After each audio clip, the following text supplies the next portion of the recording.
விலை, நிறைந்த தரம். தங்கள் தேவைகள் அனைத்தும் ஒரே இடத்தில். ஜெயச்சந்திரன். சன்லேண்ட்ல சமைச்சா சக்தி தானா வரும். ஆச்சி ஹோட்டல் சாம்பார் மற்றும் ஆச்சி இடிச்ச சாம்பார் 50 கிராம் ரூபாய் 20 மட்டுமே. இந்த யுகத்தை கடந்த ஒரு தெய்வம், வரத்தை தரக்கூடிய ஒரு தெய்வம் அப்படின்னு பார்த்துட்டீங்கன்னா அது முருகப்பெருமான்.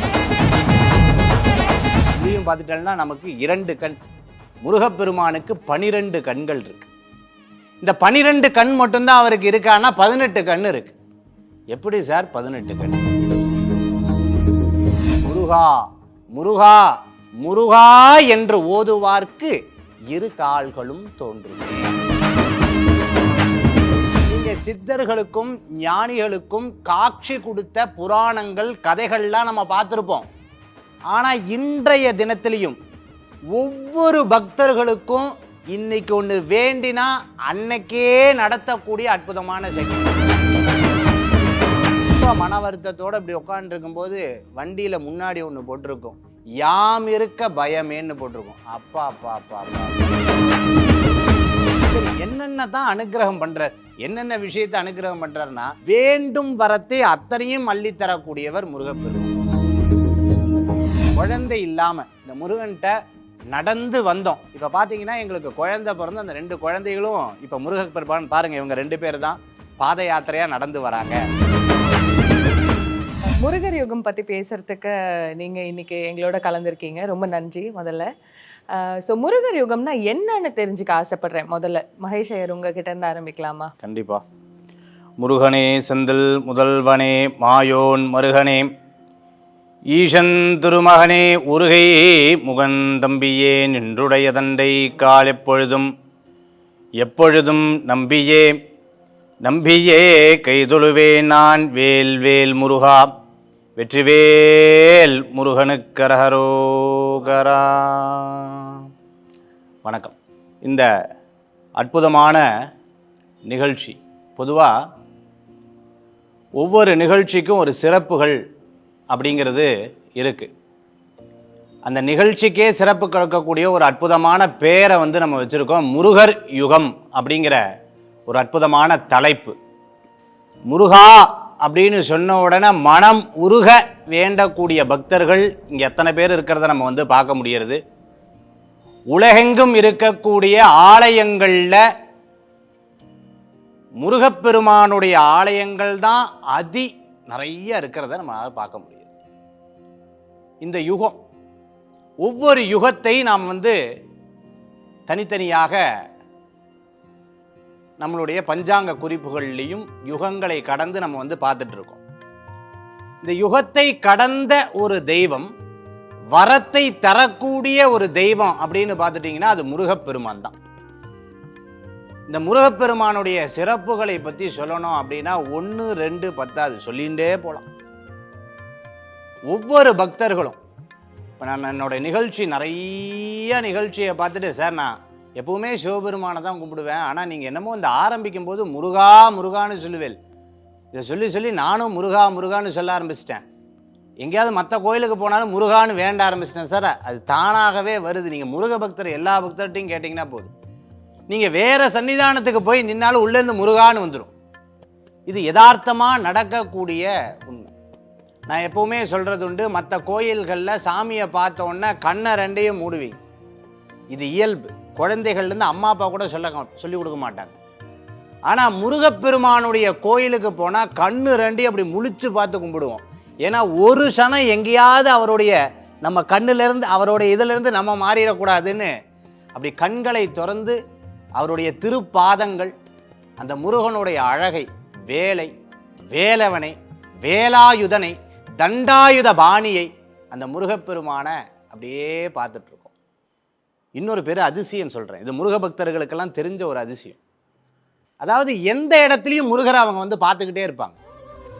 நீங்கள் எப்படி அப்படின்னு கேட்டிங்கன்னா, ஒரு டாக்டர்கிட்ட போவாங்க, அவர் பேர் செந்தில்னு இருந்ததுன்னு வைங்க, முருகா சார், மருந்து கொடுத்தவரும் முருகர் தான் சார், மருந்து ஊசி போட்டவரும் முருகர் தான் சார். இதெல்லாம் என்கிட்ட வர்றவங்க பார்த்து சொன்னது. நானே அப்படி தான் சில நேரங்களில் நினச்சிட்டு இருக்கேன், கார்த்திக்னு பேர் இருந்ததுன்னா பரவாயில்ல, முருகருடைய பேரில் வந்தீங்கன்னு. இப்படி எல்லா இடங்களிலும் முருகனை பார்க்கக்கூடிய ஒரு அற்புதமான அந்த பக்தர்கள், அந்த பக்தர்களுக்கு உண்டான யுகத்தை அமைக்கக்கூடிய அற்புதமான சக்தி யார்கிட்ட இருக்குன்னா முருகப்பெருமான்கிட்ட மட்டும்தான் இருக்கு. மற்ற தெய்வங்கள்லாம் பார்த்துட்டேல் அப்படின்னு சொன்னால் நம்ம பார்த்துருப்போம் 4 கைகள் 5 கைகள் 6 கைகள்லாம் பார்த்துட்டு இருப்போம். இங்கே 12 கைகள், அதுலேயும் பார்த்துட்டேன்னா நமக்கு 2 கண். முருகப்பெருமானுக்கு 12 கண்கள் இருக்கு. இந்த 12 கண் மட்டும்தான் அவருக்கு இருக்கான்னா 18 கண் இருக்கு. எப்படி சார் 18 கண்? முருகனுக்கு நாங்களுக்கு தெரிஞ்சு 12 கண்ணு, 2 கண்ணுனா 6 முகத்துக்கு 12 தானே, கரெக்டாக தானே கால்குலேஷன் சொல்கிறேன். அதில் எங்கே மாற போகிறது அப்படின்னா, சிவபெருமானுடைய நெற்றிக்கண்ணிலிருந்து வந்தவர் அர்த்த நேத்திரம்னு சொல்லுவா. அதாவது உள்ள இருக்கக்கூடிய நேத்திரம் வெளியில தெரியாதான். அப்போ அவருக்கு 18 கண்கள் இருக்கு. அதனால்தான் ஞான தண்டாயுத பாணியாக அருள் செய்யக்கூடிய முருகராக வரார் அப்படின்னு சொல்லுவாங்க. மற்ற கோயில்களில் போனால் அமைதியா இருங்கன்னு சொல்லுவாங்க. ஆனா முருகர் கோயிலில் போனால் அமைதியா இருங்கன்னு சொல்ல முடியாது. ஏன்னா இப்ப நான் ஆரம்பிக்கும் போது வெற்றிவேல் முருகனுக்குன்னு சொன்னோன்னே தானாகவே நம்ம சொல்லாமையே உள்ளிருந்து அரோகராங்கிற வார்த்தை வருது. மற்ற கோயில்களில் போனால் அமைதியா இருப்போம், முருகர் கோயிலில் போனால் அரோகராங்கிற வார்த்தை அங்க அந்த இடத்துல வந்துருக்கு. ஹரியும் ஹரனையும் சேர்த்து அழைத்து இதோ அங்க நிற்கக்கூடிய அந்த முருகப்பெருமான் காட்சி அளிக்கிறார் அப்படின்னு சொல்லி நம்ம பார்க்கறது உண்டு. மற்ற பக்தர்களுக்கும் இந்த முருக பக்தர்களுக்கும் இருக்கக்கூடிய வித்தியாசம் என்ன அப்படின்னு பார்த்தோம்னா, நான் ஒரு கோயிலுக்கு போயிட்டு வந்தேன் அப்படின்னு சொன்னால் ரொம்ப பிரமாதம், சுவாமியினுடைய அனுகிரகத்தை நீங்கள் பெற்றிருப்பேன் அப்படின்னு சொல்லுவா. முருக பக்தர்கள்ட்ட போய் நான் பழனிக்கு போயிட்டு வந்த நேத்துன்னு சொன்னால் டக்குன்னு அந்த பழனியோட நினைப்பு அவங்க கண்ணு முன்னாடி வந்து நின்றுவார். இது அந்த அளவுக்கு உடனே தீட்சண்யமாக அனுகிரகம் கொடுக்கக்கூடியவர். இது நான் சொன்னனா அப்படின்னு கேட்டால் இல்லை. 5 முகம் தோன்றும் 6 முகம் தோன்றும் வெஞ்சமலரில் அஞ்சேல் என வேல் தோன்றும் நெஞ்சில் ஒரு கால் நினைக்கில். நீங்க என்னைக்காவது ரொம்ப மனம் வாடும் பொழுது, மனம் ரொம்ப அப்படியே ரொம்ப லேசா இருக்கும்போது இந்த குழந்தை வந்து பக்கத்துல வந்து அம்மா அப்படின்னு சொல்லித்துன்னு வச்சுக்கோங்களேன், நமக்கு ரொம்ப அப்படியே பேரானந்தம் அடைஞ்சிருவோம். ஏன்னா அந்த குழந்தை நம்மளுடைய கஷ்டத்தை புரிஞ்சுடுத்தே அப்படின்னு சொல்லிட்டு அந்த அம்மாவுக்கு அப்படியே கண்ணிலேருந்து தண்ணி வரும். ஏற்கனவே அழுதுன்றிருப்பா, வருத்தத்தோடைய அழுத. இந்த இடத்துல பார்த்தீங்கன்னா ஆனந்த கண்ணீர் அந்த அம்மாவுக்கு வந்துடும். அதே போன்று வெஞ்சமலரில் நான் ரொம்ப துக்கமா இருக்கேன், நான் ரொம்ப கஷ்டமா இருக்கேன், நான் ரொம்ப வருத்தமா இருக்கேன், நான் ரொம்ப மனசங்கடமா இருக்கேன்னு சொல்லும் பொழுது கவலையே படாத, அஞ்சேல் என வேல் தோன்றும். நான் இருக்கேன், நீ கவலைப்படாதன்னு யாராவது ஒருத்தர் ஒரு வார்த்தையை சொன்னா உங்களுக்கு 100 மடங்கு சக்தி வந்து. இன்னைக்கு உலகம் இயங்கக்கூடியது அந்த வார்த்தைகளுக்கு தான். நான் இருக்கேன், நீ கவலைப்படாதுன்னு யாராவது சொல்ல மாட்டாளா? மனைவி வந்து கணவர்கிட்ட எதிர்பார்க்குறா, அம்மா வந்து அப்பாட்ட எதிர்பார்க்குறார், அம்மா பையன்கிட்ட எதிர்பார்க்குறார், அப்பா பையன்கிட்ட எதிர்பார்க்குறார், பொண்ணுகிட்ட எதிர்பார்க்குறாங்க. நான் இருக்கேன் கவலைப்படாதேன்னு யாராவது ஒரு வார்த்தை, காசு கொடுக்க வேண்டாம், சாப்பாடு கொடுக்க வேண்டாம், எதுவும் கொடுக்க வேண்டாம், ஆனால் இந்த வார்த்தை போதும் அப்படின்னு எப்பவுமே எல்லாரும் இயங்குவோம். அது எல்லா மனிதருக்கும் இயல்பு. அதை முருகப்பெருமான் சொல்றாரு, அஞ்சேல் என வேல் தோன்றும். கவலையே படாத என வேல் தோன்றும். நெஞ்சில் ஒரு கால் நினைக்கில். மனசுல ஒரே ஒரு தடவை நினைச்சா போதுமா, 2 கால்களும் தோன்றுமே. எப்படி? முருகா முருகா முருகா என்று ஓதுவார்க்கு 2 கால்களும் தோன்றுமே அப்படின்னு ரொம்ப அழகா சொல்லப்படுறது. அப்ப இந்த யுகம் யாருடைய யுகமாக இருக்கு அப்படின்னு பார்த்தோம்னா முருகப்பெருமானுடைய யுகமாக இருக்கு. வேல் கொண்டு வினை தீர்க்கும் அருள்பாலிக்கும் அற்புத சக்தி கொண்டவர் முருகப்பெருமான். அப்படி நிறைய சம்பவங்கள்ல நம்ம சொல்லிகிட்டே போகலாம். இந்த 6 படை வீடுகளில் இருக்கக்கூடிய ரகசியம், ஏன் பக்தர்கள் மனதில் இருந்து கொண்டு அருளக்கூடிய ரகசியம் எல்லாம் முருகப்பெருமான்கிட்ட மட்டும்தான் இருந்துட்டு இருக்கு அப்படின்னு சொல்லலாம். இந்த முருகப்பெருமான் மட்டும் எப்படி அப்படின்னு கேட்டோன்னா, சிருஷ்டி ஸ்திதி சம்ஹார திரோபாவ அனுக்கிரகக்காரகர் அப்படின்னு சொல்லப்படுகிறது. அதாவது முருகப்பெருமானுடைய புராணங்கள் அப்படின்னு சொன்னால் கந்த புராணம் இருக்கிற புராணத்திலேயே மிக பிரமாதமான பிரம்மாண்டமான புராணம் வந்து இந்த கந்த புராணம். 1.5 லட்சம் மந்திரம் கொண்ட அற்புதமான புராணம் அப்படின்னு சொல்லலாம். அப்பேற்பட்ட அந்த முருகப்பெருமான் இந்த யுகம் மட்டும் இல்லாத எல்லா யுகங்களிலும் எல்லாருக்கும் அனுகிரகம் பாலிக்கக்கூடியவர். சரி, சிருஷ்டிங்கிறது பிரம்மாட்ட மட்டும்தானே இருக்கு, ஸ்திதிங்கிறது மகாவிஷ்ணுட்ட மட்டும்தானே இருக்கு, ஒடுக்குதல் அப்படிங்கிறது சிவபெருமான்கிட்ட மட்டும்தானே இருக்கு. எப்படி சிருஷ்டி, ஸ்திதி, சம்ஹாரம், திரோபாவ அனுகிரகம் எப்படி இந்த முருகருக்கு வந்தது அப்படின்னு பார்க்கும்பொழுது, ஒரு முறை பார்த்துட்டேன்னா பிரம்மா சிவபெருமான் பார்வதி தேவியாரை பார்க்க போறார். பார்த்துட்டு முருகப்பெருமான் அங்கே அழகாக உட்கார்ந்துட்டு இருக்கார். பார்த்தும் பார்க்காம அப்படி போயிட்டு வந்துட்டார். அப்போ பிரம்மாட்ட கேட்குறார், அந்த வேல் கொண்டு வீசி எங்கே போறேல் அப்படின்னு கேட்குறார். பார்வதியும் பரமேஸ்வரரும் பார்த்துட்டு வந்தேன், நான் தான் முன்னாடி உட்காந்துட்டு இருக்கல பார்க்கலையா அப்படின்னு சொன்னோன்னே இவர் பார்த்துட்டார். ஆனாலும் அவர் ஒரு வார்த்தையை சொன்னார், இல்லை நான் கவனிக்கலை அப்படின்னார். உங்களுக்கு எத்தனை கண்ணுன்னு கேட்குறார். பிரம்மாவுக்கு எத்தனை தலை? 4 தலை 8 கண் இருக்கு. அப்போ இத்தனை தலை இருந்து இத்தனை கண்கள் இருந்தும் பார்க்கலையா அப்படின்னு கேட்கும்போது, இல்லை நான் கவனிக்கலைன்னு பொய் சொல்கிறார்.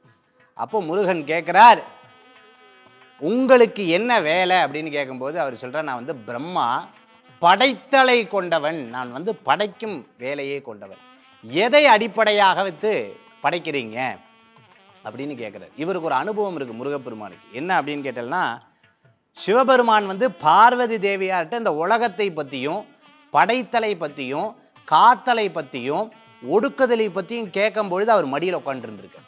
அப்போ அத்தனை விஷயமும் அவருக்கு என்னது? அத்துப்படி. அப்போ அவர் கேட்குறார், எதை அடிப்படையாக வைத்து படைக்கிறீங்க அப்படின்னு கேட்கும்பொழுது அவருக்கு தெரியல. வேதத்தின் அடிப்படையாக வைத்து படைக்கிறார். வேதம் எது அடிப்படையாக இருக்கு அப்படின்னு கேட்குறாரு. அங்கேயும் அவர் யோசிக்கிறார். ஒன்று சொல்லியிருக்கார், முருகா உன்னை அடிப்படையாக வச்சு தான் படைக்கிறேன்னா விட்டுருப்பார். இல்லை, அதையும் சொல்லலை. அப்போ அவர் சொல்கிறார், உனக்கு எது அடிப்படையானே தெரியல, ஆனால் படைக்கிறீங்களா அப்படின்னு சொல்லிவிட்டு கைது பண்ணி உள்ளே வச்சு விட்றார். அவருக்கு சிபாரிசாக போய் மகாவிஷ்ணு கேட்குறார், விடலை. மகாவிஷ்ணு சிவபெருமான்கிட்ட சொல்கிறார், சிவபெருமான் கேட்குறார், விடலை. சரி, ஆக சிவபெருமான் மகாவிஷ்ணு படைத்தல் இல்லாமல் நாங்கள் எதுவும் பண்ண முடியாது, பேசாமல் நீயே எல்லாத்தையும் பார்த்துக்கோங்கிறார். அப்போ படைத்தல், காத்தல், ஒடுக்குதல் 3 விஷயத்தையும் யார் பண்ணுறா? முருகப்பெருமான் பண்ண ஆரம்பிச்சுடுறார். இதில் எல்லாரும் சுபீட்சமாக இருக்கா, எல்லாரும் அந்த காலத்தில் பிறந்தவா அத்தனை பேரும் நன்னா இருக்க, எந்த கஷ்டமும் கிடையாது. இங்கே என்னென்ன நடக்குது அப்படின்னு பார்த்துட்டேன்னா, பாம்பும் மயிலும் முருகப்பெருமான் காலில் இருக்குது பார்த்துட்டா, மயிலுக்கு பாம்புக்கு ஆகுமா? ஆகாது. ஆனால் அந்த இடத்துல சௌக்கியமாக உட்காந்துட்டு இருக்கும். அதே மாதிரி பசுவும் புலியும் ஒரே இடத்துல இருக்கும். இப்படி எல்லாம் ஆப்போசிட்டாக இருக்கக்கூடிய அத்தனை மிருகங்களும் சந்தோஷமாக இருக்குது. எல்லாம் நன்னா இருக்கும்போது அங்கே சனீஸ்வரருக்கும் யமதர்மராஜாக்கும் வேலையே இல்லை. அவர் போகிறார், சிவபெருமான்கிட்ட மன்றாடுறார், பரமேஸ்வரா, கைலாசநாதா, இப்படி பண்ணிவிட்டால எங்களுக்கு வேலை இல்லாமல், நான் தர்மத்துக்கே அதிபதி, யார் பிடிக்கிறாளோ இல்லையோ நான் சட்டுன்னு பிடிச்சிட்டு உங்களையே பிடிச்சிருக்கேனா இல்லையா அப்படின்னு கேட்குறேன். உடனே பார்த்துட்டு, ஆமாம் கரெக்டு தான், சரி இப்போ என்ன பண்ணணும், எனக்கு வேலை இல்லையேங்கிறார். உடனே நேராக போய் சிவபெருமான் கேட்குறார் முருகர்கிட்ட, முருகா அப்படின்னு ஒன்று பிரம்மாவை ரிலீஸ் பண்ணி, பிரம்மா வந்துட்டார். சரி, அவருக்கு நீங்கள் ஜாமீன் கொடுத்துட்டீங்க, நீங்கள் பதில் சொல்லிட்டு போங்கன்ட்டார். அப்போது ஒரு குருமுகமாக இருக்கக்கூடிய முருகர்கிட்ட உட்காந்து கேட்குறார். ஓம் எனும் பிரணவத்தை பற்றி அவருக்கு சொல்லிக் கொடுக்குறார். என்ன சொல்கிறார்? ஓம் எனும் பிரணவத்தை பற்றி அவருக்கு சொல்லிக் கொடுக்குறார். அதனால தான் சொன்னேன், முருகப்பெருமான் யுகங்களை கடந்து ஓமெனும் பிரணவஸ்வரூபமாக இருக்கக்கூடிய அற்புதமான தெய்வம் எம்பெருமான். நீங்கள் சித்தர்களுக்கும் ஞானிகளுக்கும் காட்சி கொடுத்த புராணங்கள் கதைகள்லாம் நம்ம பார்த்துருப்போம். ஆனால் இன்றைய தினத்திலையும் ஒவ்வொரு பக்தர்களுக்கும் இன்னைக்கு ஒன்று வேண்டினா அன்னைக்கே நடத்தக்கூடிய அற்புதமான சக்தி. அதனால தான் சொன்னேன், ரொம்ப மன வருத்தத்தோடு இப்படி உட்காந்துருக்கும்போது வண்டியில் முன்னாடி ஒன்று போட்டிருக்கோம், யாம் இருக்க பயமேன்னு போட்டிருக்கோம். அப்பா அப்பா அப்பா அப்பா அப்பா முருகா, உன்னுடைய கருணையே கருணை. எல்லா இடங்களிலும் அந்த அவருடைய கருணையை காமிப்பார், முருகருடைய படத்தை காமிப்பார் ஏதோ ஒரு வடிவத்தில். அதாவது சித்தர்களுக்கும் ஞானிகளுக்கும் ரிஷிகளுக்கும் அவர்கள் கனவுலையோ அல்லது அசரிதியிலையோ கண்டதை இன்னைக்கு இருக்கக்கூடிய இந்த மாடர்னைஸ்டு வேர்ல்டில் எல்லாத்துடைய மனதிலையும் இருந்து எல்லாத்துக்கும் அனுக்கிரகம் செய்யக்கூடிய அற்புதமான கடவுள் முருகப்பெருமான். அதுதான் அவர்கிட்ட நம்ம வேலையை ஒப்படைச்சிட்டோம்னா அவர் நம்ம வேலையை வேல் கொண்டு பார்த்துப்பார் அப்படின்னு பெரியவங்க நம்மக்கிட்ட ரொம்ப அழகாக சொல்கிறது உண்டு. அப்படி இருக்கிறத உலகமெங்கும் முருகர் கோயிலில் பார்த்துட்டேல் அப்படின்னு சொன்னால் எல்லா பக்தர்களும் தைப்பூசம், பங்குனி உத்திரம், இந்த மாதிரி விசேஷ நாட்களில் அழகு குத்தி முருகரை வேண்டிக்கிறத நம்ம பார்ப்போம். சரி, என்னென்ன தான் அனுக்கிரகம் பண்ணுறார், என்னென்ன விஷயத்தை அனுக்கிரகம் பண்ணுறாருன்னா வேண்டும் வரத்தை அத்தனையும் அள்ளித்தரக்கூடியவர் முருகப்பெருமான். நான் ஒரு முறை இப்படி காரில் போயின்னு இருக்கேன். அப்படி போகும்போது பழனிக்கு அப்படி பாத யாத்திரையாக போயின்னு இருக்காங்க. அப்படி பாத யாத்திரையாக போகும்போது அப்படி இறங்கி கேட்குறேன், என்ன பாத யாத்திரையாக போகிறீர்கள், என்ன விஷயம் அப்படின்னு கேட்கும்போது அவங்க சொல்கிறாங்க, சார் நாங்கள் குழந்தை இல்லாமல் இந்த முருகன்கிட்ட நடந்து வந்தோம். இப்போ பார்த்தீங்கன்னா எங்களுக்கு குழந்தை பிறந்து அந்த 2 குழந்தைகளும் இப்போ முருகப்பெருமான் பாருங்கள், இவங்க 2 பேர் தான் பாத யாத்திரையாக நடந்து வராங்க. யார் பேரை வச்சிருக்கீங்க அப்படின்னு கேட்டால் முருகப்பெருமானுடைய பேரை வச்சுருக்காங்க. அந்த குழந்தைகளும் பாத யாத்திரையாக நடந்து வர்றது. அப்போது எப்போ பிறந்த, சரி இந்த குழந்தை தான் எப்போ பிறந்தாருன்னா சஷ்டி திதியில் பிறந்த, விசாக நட்சத்திரத்தில் பிறந்த, கிருத்திகையில் பிறந்த. நீங்கள் முருகனை வேண்டி சஷ்டி விரதம் இருக்காங்க பாருங்கள், அவங்க அத்தனை பேர்ட்டையும் நீங்கள் கேட்டு பாருங்கள், குழந்தை கரெக்டாக சஷ்டியில் பிறந்திருக்காங்க.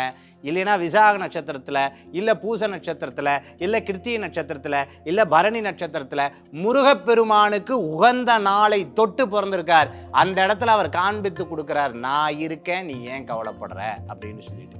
இப்படி பல்வேறு விஷயங்கள் முருகப்பெருமானை சொல்லிக்கொண்டே போகலாம். இன்னைக்கு இருக்கக்கூடிய பக்தர்களும் மலேசியாவில் இருக்கக்கூடிய பத்துமலை முருகர் கோயிலும் சரி, லண்டனில் இருக்கக்கூடிய பிரமாதமான கோயில்கள்லையும் சரி, இன்னைக்கு முருகனை மட்டும் ஏன் விமர்சையாக கொண்டாடுறா, ஏன் தேர் திருவிழா நடத்துகிறா, ஏன் இவ்வளோ விமர்சையாக கொண்டாடுறா அப்படின்னு கேட்டால் இன்னைக்கு இருக்கக்கூடிய அத்தனை பேருக்கும் கேட்டவுடன் வரத்தை அள்ளி அள்ளி தரக்கூடிய அற்புதமான பெருமானாக எம்பெருமான் இருக்கிறது தான் நம்மளால் பார்க்க முடியும். அதனால்தான் இந்த முருகர் யுகம் அப்படிங்கிறத நம்ம இன்னும் விசேஷமாக கொண்டாடிட்டு இருக்கோம். இது முருகரோட யுகம்தான். கலோ சுப்பிரமணியன்னு பெரியவா சொல்லியிருக்காங்க. அதாவது இந்த கலியுகத்தில் சுப்பிரமணியர் தான் கண்கண்ட தெய்வமாக காட்சி அளிக்கக்கூடியவர், கண்கண்ட ரூபமாக காட்சி அளிக்கக்கூடியவர் அப்படின்னு காஞ்சி மகா பெரியவர் சொன்னதை இப்போ நினைவுபடுத்த விரும்புகிறேன். எப்போவுமே நம்ம கலாட்டா மீடியாவிலேருந்து இந்த ஒரு நினைவு பரிசு கொடுத்தா அது கண்டிப்பாக நிலச்சி நிற்கணும். அவங்க மனசில் எப்போவுமே இவங்க இப்படி ஒன்று கொடுத்துருக்காங்க அப்படிங்கிற மாதிரி கொடுக்கணும்னு நம்ம கேட்டுக்கிட்டோம். அதுக்காக மகிழ் ஹேண்டிகிராஃப்ட்ஸ் அவங்க ஒரு கிஃப்ட் ஸ்பான்சர் பண்ணியிருக்காங்க. ஒரு நினைவு பரிசாக அப்பன் முருகனையே கொடுத்துருக்காங்க.